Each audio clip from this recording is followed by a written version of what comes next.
Brigedia Jenerali Mashauri Mpambe na msaidizi masuala ya kijeshi wa Mheshimiwa Rais wa Jamhuri ya Muungano wa Tanzania. Mheshimiwa Spika, nimeelekezwa na Mheshimiwa Rais Dr. Samia Suluhu Hassan na Amiri Jeshi Mkuu wa Jamhuri ya Muungano wa Tanzania kuwasilisha ujumbe maalum kwako.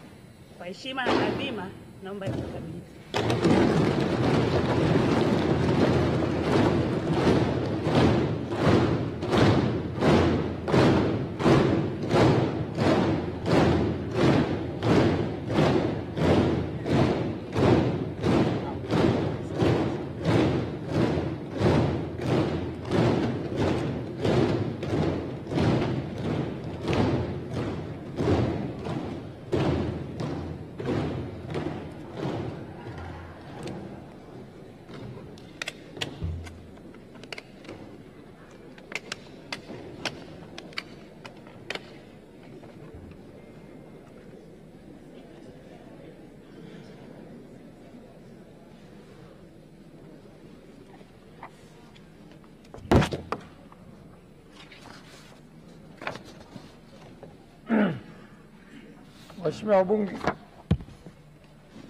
Waheshimiwa wabunge, uteuzi wa Waziri Mkuu wa Jamhuri ya Muungano wa Tanzania.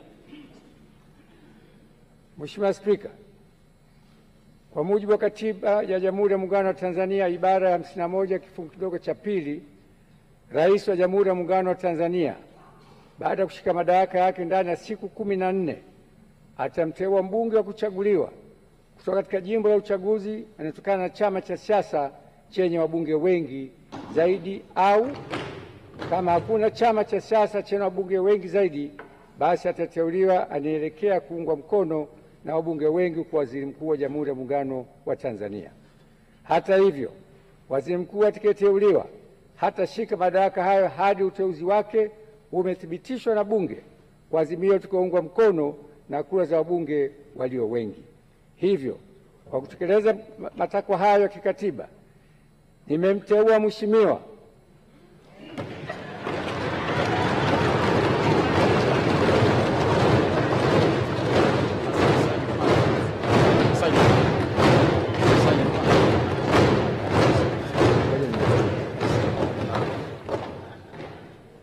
Daktari Mwigulu Lameck Nchemba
Waheshimiwa, naomba tukae.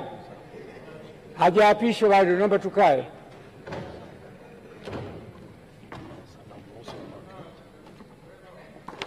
Sasa namruhusu mwakilishi wa Mheshimiwa Rais aweze kurudi kwenye majukumu mengine. Asante sana kamanda.